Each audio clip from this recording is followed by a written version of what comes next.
Orada bir gördüğüm kadar yapmışım. Arıyorum.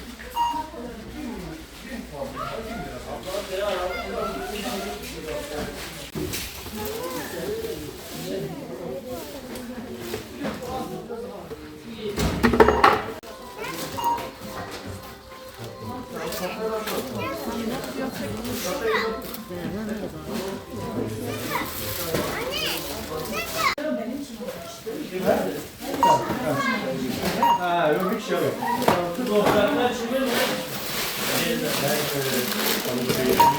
Abi sen de bir imza alacak.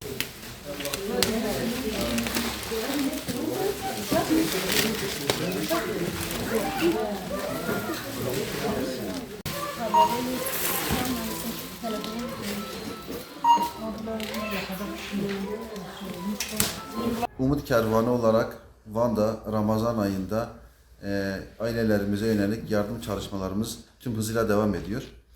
Derneğimize gelemeyen ailelerimizin yardımlarını birebir evlerine götürerek teslim ettik. Allah nasip ederse şimdi de sosyal marketimizde ailelerimize dağıtımlarımızı gerçekleştiriyoruz. Bu Ramazan ayında da yüzlerce ailemize gıda yardımında bulunduk.